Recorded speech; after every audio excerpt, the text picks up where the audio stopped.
Welcome, everybody, to Inside the Cardinal Playbook, brought to you by the UPS Store at 5510 Northeast Antioch in Kansas City.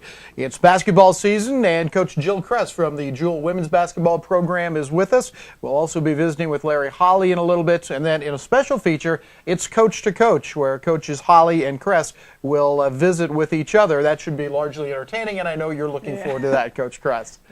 Let's start off talking about the Northwest Missouri State Tournament, the Winstead Reeves Classic. You win 2 games there, beating Missouri Valley and also beating Northwest Missouri State, the host team. Let's talk about Missouri Valley first, an old Heart of America Conference opponent. Yeah, you know, it's fun to be able to play some of those past schools that we had played so much in the Heart of America and NAI. And Missouri Valley is a team that's very well coached. They play really hard, and they did that again on Friday. I thought we came out and played well from the tip-off, and that was something that we struggled with in our first game with Upper Iowa. And Missouri Valley is actually a very good team. They were missing their big post player with an injury, and they're having some clearinghouse issues with some of their players, but that's a team that came in and beat Park, and Park's a team that beat a ranked team earlier this year. And Park plays very similar to us with the full court and trying to put a lot of pressure on, and you know, for Missouri Valley to handle them was a little concerning for me coming in there. But I really thought our players played well and did what they needed to do and adjusted to what Missouri Valley was doing, and it was a good win for us. An old Heart of America coverage team, as we mentioned. Did that give you any insight in preparing for them? Yeah, Jolene's been there for a while. She does a nice job. She was an assistant coach for a long time and then head coach now, I believe, for the last 5 years. They do similar to what they have in the past, and you know, some of those players that we've played. But you know, their biggest thing is that they play so hard, and they always have, and they did that again. They're a team that has been down in the past, and will just keep playing hard and come back into games. So it took a while before I kind of felt comfortable playing them, because I know what they can do, and you know, I think they're going to do well in the Heart. Who played well for you against Missouri Valley? Yeah. Actually, we had 4 kids in double figures. You know, when you look at the scoring, you know, Chelsea did great from the free throw. I don't think we shot real well as a team. One of the bright spots was Rose Hoff, a player from the Netherlands. You know, we really haven't had a chance to see her in a game like that, where she just gets more and more comfortable. You know, we had our scrimmage against Central Missouri, and that was not good for her. Then when we played Living the Dream, you could see where she started to connect on some things. And then I thought Upper Iowa, there were a lot of some of the parents that haven't had a chance to watch us play that commented on that she's going to be a good one, and you know, she really is. She was someone that really stuck out for me at the Upper Iowa game. Besides, you know, our players that have returned and are pretty used to our system, but I'm excited about some of our new kids and our team. Northwest Missouri State the next night, and that's tough playing them on their home floor. It sounds like it didn't start real well, but it sure ended well. Yeah, you know, they are. When Coach Broughton, my assistant coach, and I were visiting, they're very similar to a lot of the teams in the GLBC on what we're going to face, and so it was kind of important for us to see how we were going to compete with that. I was really proud of the kids. You know, we'd get down a little bit, and our players would keep fighting back, and they were really physical, played really hard. You know, last year we went there and beat them on their home court, and a different coach this year, throwing some different things at us. But I really thought, you know, we were down 9 with under 4 minutes left, and our players just kind of played through that and went on a 14-1 run and did some nice things. So that was a big win for us and for our program, just to kind of see how our kids respond. And again, as a coaching staff, we were talking, and you know, I'm not sure we were more talented than Northwest. I thought we played through some of our mistakes better, and that's a good thing to see, that our kids can do that and keep playing and keep fighting, and you know, pull out a win there was really nice for us. Jill, did you have was there a moment where you called a timeout and changed something before that 14-1 run, or did you just let them, like you said, kind of adjust on their own? No, you know, I just let them adjust on their own. You know, we were getting the shots that we wanted, and so there really wasn't a need to change. The big thing was defensively. We changed some things as far as switching on all of our screens that we really haven't worked on, and we got beat on it a few times, and you know, that kind of falls back on me where we were practicing on it. But in a timeout, we kind of talked about that, and I thought we got defensively got the stops that we needed. We came down and you know, obviously hit the shots that we needed, and Jess Wheeler hit a big shot for us with hitting a three-pointer when we were down 1 with 7 seconds left. So Again, it was a great win for us. It was very similar to what we're going to face in the Great Lakes Valley, and I think there's a lot to build on with that. I know you had some of the kids make the all-tournament team and some other awards as well. Yeah, it's kind of neat. Last year we had Cassie Nicolay get Most Outstanding Player down there, and then Ariel Smith made All-Classic. And this year we had Holly Schweitzer, senior, get on the All-Classic team, and then junior Chelsea Meeks was named the Most Outstanding Player. So, congrats to them, but a lot of it has to do with how our team was playing, and then, those two really did well, and our team kind of finished up there. So it's kind of neat to have back-to-back years where we had two players make that and get the outstanding player. Now you've got some changes in this team. We always do every year, year to year. But have you kind of got a handle on this team and what they do well at this point? Yeah, again, right now it just seems like they play hard, and we can get down again. Go back to the Upper Iowa game where we were down significantly. And the kids just kept playing. I think maybe in the past, sometimes when you make mistakes, and a lot of that is youth, you kind of dwell on it. I think this group is pretty good as they're going to make mistakes, but they can play through them, and they play well together. Again, when you have different kids that can score all the time, it's nice. It's not where a team can just focus on one player. And again, when you look at Northwest, where we had 4 kids in double figures, and then a couple other kids that were at 8 and 9 points. It's a nice balanced team, and I think that works in our favor. That's women's coach Jill Kress, who joins us here on Inside the Cardinal Playbook. We'll be back with more in a moment. And part of that, I think they wore us down a little bit. We were tired. I'm going to change the world. I've got computers, I've got financing, I've got clients. I've got a business plan. I have VC money. I've got a game-changing idea. I've given myself room to grow. We're dangerous. Very dangerous. This is only the beginning. I'm going to own the future. There's just one problem. I don't know how to print this. Professional printing. Help? And everything else a small business needs, now at the UPS store. I love logistics. Poor Boy Oil Company is and always has been locally owned and operated. We promise convenience and service with small town values. We want you to choose Poor Boy again and again, whether you're looking for a hot cup of coffee to help start your day, grabbing lunch at midday, picking up milk at the end of the day, or heading for a Cardinal game any day. We're here to help you get you on your way quickly. Most stores are open 24 hours, so we're here when you need us. Poor Boy Oil Company. Find us around the Northland, wherever the Cardinals fly. Welcome back to Inside the Cardinal Playbook, sponsored by the UPS Store, 5510 Northeast Antioch in North Kansas City. Larry Holly joins us now. We talk about the tournament up at St. Joseph, the Hilliard Tip-Off Classic.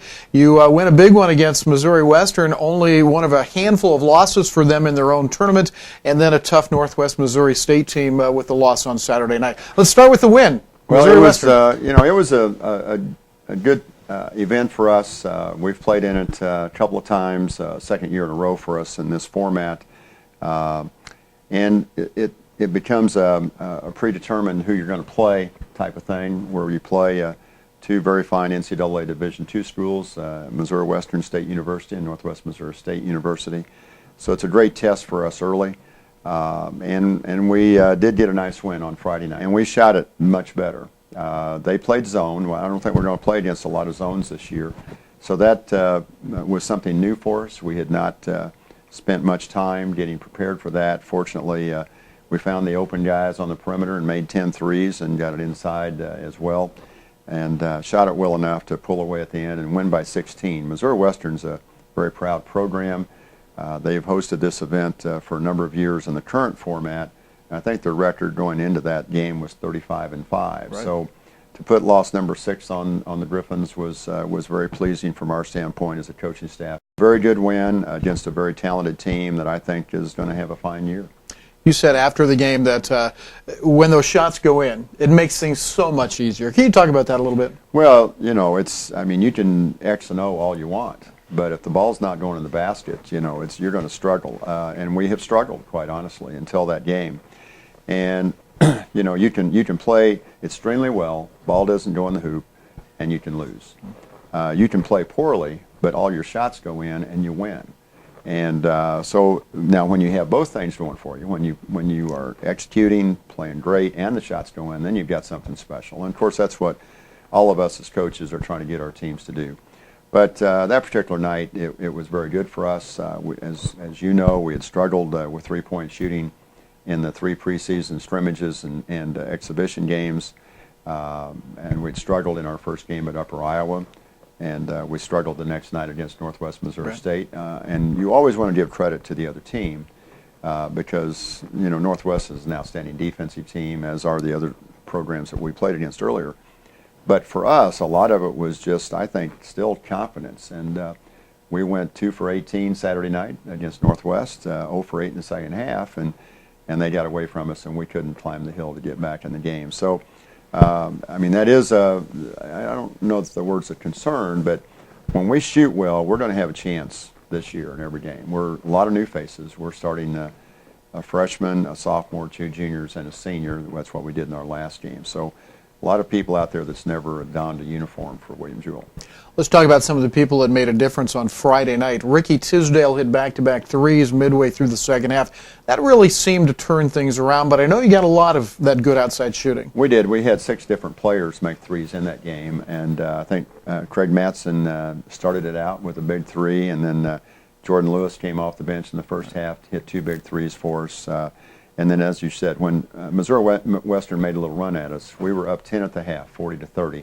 I think they got it to 6 or 8 somewhere along in the second half. And 2 straight possessions, Ricky Tisdale, 5'8" transfer guard, junior from Tennessee, hit 2 big threes that got the lead back in double digits. And we kind of stayed in that particular point differential the rest of the way. But that gave us a lot of confidence. And it kind of lets everybody else relax a little bit. And, of course, again, we were playing against the zone, so if we did a good job, we were probably going to get less contested shots as you would in a man-to-man. And we were fortunate to make 10 of them that night, and it let us get away with a very nice win over the Griffins. 16-point win against Missouri Western. Then Saturday night, a little bit different story against Northwest Missouri State. What was the difference in that game? Well, Northwest is maybe the best team we'll play against all year defensively. They're very physical. Now, they were playing without their best player. Their point guard is out with knee surgery. So that probably hurt them as much offensively as defensively. But they're very physical. They're going to take the ball inside. They're going to have good shot selection, but they're just going to play their tails off at both ends of the floor. It was a 4-point game at the half, 27-23, kind of ugly basketball. And with 13 minutes to go in the game, it's 41-37. And then their physical style, their intensity just kind of took over. They got 20 offensive rebounds. That's just that's a lot. It's inexcusable. And because we work on rebounding every day. But, you know, they started 6'10", 270, and 6'8", 250. Right. And we went 6'9", 6'5", but our guys are 225 and 220. And we struggled with that. They had other players get to the offensive boards. They're a very talented team, even without their point guard who's out. But their physical style, but the 2 statistics that jump out at you are the 20 offensive rebounds and going 2 for 18 from 3-point range, including 0 for 8 in the second half. And part of that, I think they wore us down a little bit. We were tired, and second game in 2 days, and we kept bringing people off the bench, and we just didn't get the spark. I mean, we got open looks, but the shots didn't fall. Right. And they did an efficient job of keeping the ball out of the lane. Dylan Deck didn't have 1 shot in the lane in the first half, and maybe only a couple in the second half. That's one of the things they did a very efficient job of, was keeping the ball out of Dylan Deck's hands, our center. And we've got to work on that because that's what teams are going to try to do, just as they tried to keep it out of Nick Larson's hands last year. But Northwest Missouri State is a very good team. They play extremely hard, and they're very physical. And we just finally gave into it. We just quit making shots, and all of a sudden they're getting every offensive rebound they need. Yeah. And while it's 41-37, we got a shot, next thing you know, it's 51-39 or whatever it was, and we're calling timeouts, and we just didn't have an answer for them. And but give them a lot of credit. They're a very fine team. They're going to, I think, be a factor running for the championship in the MIAA. after 3 games, it seems like you're running a lot of guys in and out of there. Are you looking for a combination, or can you continue to rotate up to 12 guys in and out? We've got 12 guys who can all play the game, and we're trying to fit the roles. We're not intentionally trying to play 12 guys in the first half of every game, and we'll probably evolve into usually it's a 7, 8, 9-man rotation, but we'll go until we find the answer. We think we're 3 deep at every spot, and sometimes you mix and match a little bit. I'll just give you an example. At the 3 spot, the first couple of games we started Cyril Belong at 6'4", an outstanding athlete. We have Andrew Schofield, who's really a 2-guard, who can play the 3, and he's 6'2". And then we have a freshman named Clint McCullough who can also play the 3, who's 6'6". So they all bring something different to the table. And I know every one of our players wants more playing time, and that's the challenge for our coaching staff right now. With all these new players, with the 6 new players who are all getting playing time, and the 6 returning players, it is a challenge fitting to see what fits best for us, what works best for us, and that's what the non-conference schedule's for. And we found out a lot about ourselves in these first 3 games. Lost to a veteran, well-coached team in Upper Iowa. Always tough to win on the road. That was certainly a game we felt like we could have won, but we didn't. And Northwest Missouri State, we were hanging in there with them for about, I guess, 27 minutes, and then the floodgates opened, and we couldn't grab our intensity back and get control of the game. But we put together a very tough preseason schedule with a lot of road games, and I think we're going to be better because of it. That's men's head coach Larry Holly here on Inside the Cardinal Playbook. When we return, it's Coach to Coach as Jill Kress rejoins us on Inside the Cardinal Playbook. I tell her that was the best 5 years of my life. I was the bigger person finally and started going in and talking to him. And what is the worst? Last minute Christmas shopping. Right. This year, We start right after Halloween. we still have months. We are in good shape. Lots of time. Lots of time. Is that a Christmas tree? I think so. In a rush? Come to the UPS store and we'll pack and ship all your gifts. I love logistics!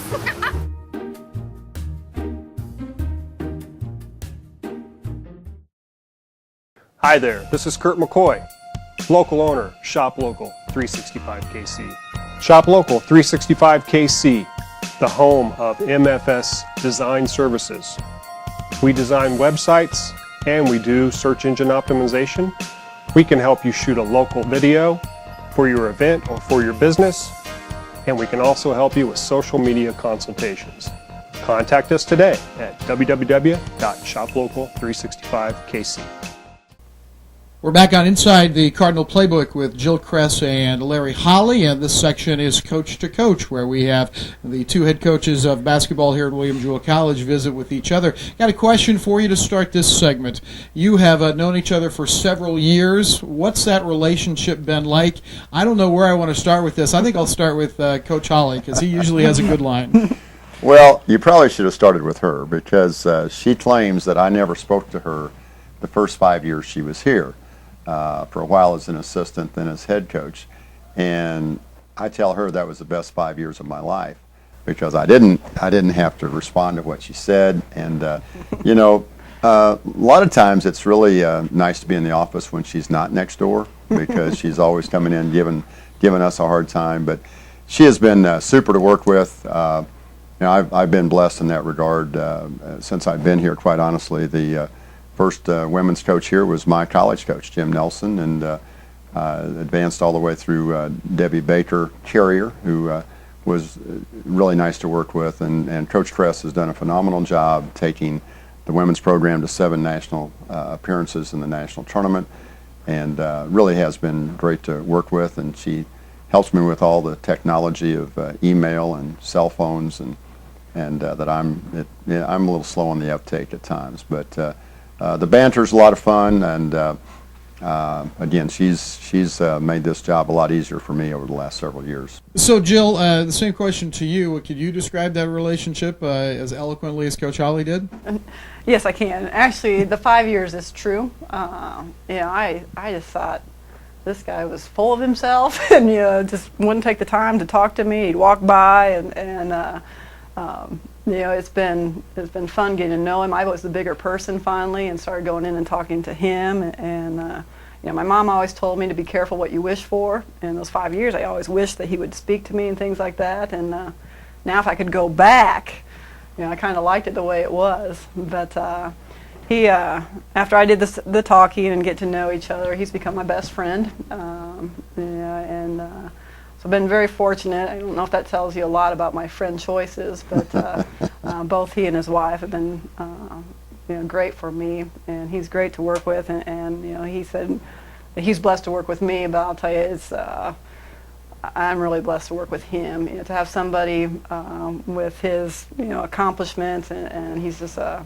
great coach, great person. To have to step on Larry Holly court every day is something I had to get used to. But I'm really fortunate. He's somebody that I can go in and talk to about basketball or other things, and he's always very helpful. And it's been a really good friendship. It's got to the point where I told him he can't retire till I do, and so I'll be wheeling him out, I think, at that time. But I think both of our programs have benefited from our relationship and how we work together with making our teams a family together and supporting each other on the floor. And his team's always there to watch our team play, and I know my players really appreciate that, and we do the same for him. And it's been it's been a really good working relationship and a great friendship. You guys see an awful lot of other college programs, and I've got to think there aren't many out there where the women's coach, the men's coach get along so well together. Have you seen many of those kind of programs? No, I've actually had the opportunity to talk to a lot of my friends, and that's one thing that they've really struggled with is riding together in the bus or sharing the court time. And I tell them that it works well on our side because I've been the one that's been willing to give in a little bit. But it is it is something I think special, and I know a lot of my coaching friends are a little envious on that, on how we work well together. How about on the men's side, Larry? It's been very good, and I would like to point out that there was an article written a few years ago called about coaches in the Northland, and Joe Cook was the writer of the article, and it talked about the nicest coaches in the Northland, and then it selected the nicest coach in the Northland. Okay. And I was very honored to be selected as the nicest coach in the Northland, and Coach Kress has struggled with that most of her career at Williams-Jewell, knowing that she's next door to the nicest coach in the Northland. So I'll let her comment on that. I know she has a rebuttal for that, but the fact is Joe Cook knew her very well and knew me very well, and this is high school, college, and whatever. So it was quite an honor for me to receive that award and that honor in that newspaper article in the Liberty newspaper. That article did happen. I tell him I had only been here for a month, so Joe didn't have a chance to meet me. It's not true. It's not true. But one of the things that is very true about him is he's a very humble person. Except when it comes to that. When I came to work, I had that article clipped out and hung up on my door with it highlighted. Do you know who put it up there? Yeah, I think I do know who put that up there. It's kind of like racquetball scores being on her door as long as she was winning. Yeah, but they're no longer there. So anyway, but that was that article did happen, and if he had to rewrite it, it would change though now, and I think Joe would say that. No, I saw Joe the other day for lunch, and he said absolutely it wouldn't change at all. So. Rick, what was your other question? The other question was, how have you learned something from Coach Holly and vice versa? What are the similarities in your program? I'll start with that. I think our expectations of our players are very similar as far as going to class, having their priorities straight, faith and family being number one in their lives, and we do emphasize family, both the men's and women's programs, and then education being next. And we clearly expect our players to do well in the classroom, to go to class, to do the work between classes. Do they need to be nudged a little bit and communicated with? Absolutely. And then clearly basketball comes next. And so I think our priorities are, that we have for our student athletes are pretty much the same. Our expectations and practice are the same in terms of work ethic, in terms of preparation for games. We started a couple of years ago. We started a few years ago doing a reading program with all the elementary schools in Liberty, and we do it in January when Jewell is not in session. And we've read to anywhere from 3 to over 5,000 elementary students over the last 2 or 3 years, and the women joined us in that program, and that's been something that I think has brought our teams closer together, because we'll put a female player and a male player in a classroom and read to second graders and do a question and answer session with them, and that's been really good too. I think that's brought our programs closer together. But I've learned a lot from her. One of the things I give her a hard time about is how extensive her practice plans are. She spends hours putting those together, just as I do, and it's amazing. I think I'm going to go to her system though, because it takes a lot less time. I'll let her comment on how she writes out her practice plans. But I think I've helped her in that regard, because her practice plans, there's a lot more on the paper now. Jill? Yeah, actually, I do give him a hard time, and you know, he's been so successful, and one of his strengths that has helped me a lot is he is so good at detail, and so there's times that I just go and watch his practices, but I give him a hard time because his practice plans, I mean, he's killing trees left and right on this deal, because it's typed out, there's a couple pages to it, and I give him a hard time about it because there's times that he doesn't get to all of it. And when he first saw my practice plan, I think he sat down and started laughing because I had it written out, and it was a fourth of a page of paper, and there weren't a lot of times, but I have increased. I'm now typing them out, and we're putting the times down. And but it's funny how, you know, he's obviously very, very successful, and we've done pretty well about, you know, different philosophies and how we do different things. But you know, both of our teams play hard, and you can do it that way. But we're a little different in some of those things. That's Coach to Coach with head coaches Jill Kress and Larry Holly. Back with more on Inside the Cardinal Playbook in a minute.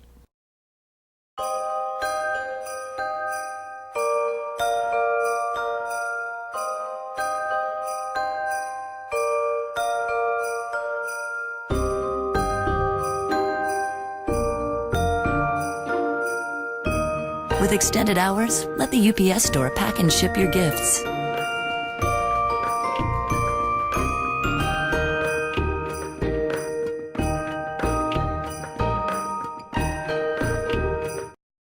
My name is Jesse Limeculer, CEO of Belvoir Winery, 110 years in the making. We provide a unique experience in that it's a historic building. It's 110 years old, and we allow people to bring in their own caterers to have a nice formal sit-down meal or something that's social and very casual. We let them do basically whatever they want as far as their event goes. We have the fountain running and have the gazebo up for all the wedding days and special days out here. I'm Jesse Limeculer, the CEO of Belvoir Winery. Want to remind you that the Cardinals are in action this Tuesday night, and it'll be kind of a split doubleheader with the women's game at 5:30 at the Mabee Center against Calvary Bible College. And then the men at 7:35 will be playing Tabor College out of the Kansas Collegiate Athletic Conference. All right, thanks to head coaches Jill Kress and Larry Holly. I'm Rick Cole for Inside the Cardinal Playbook. We'll see you next week.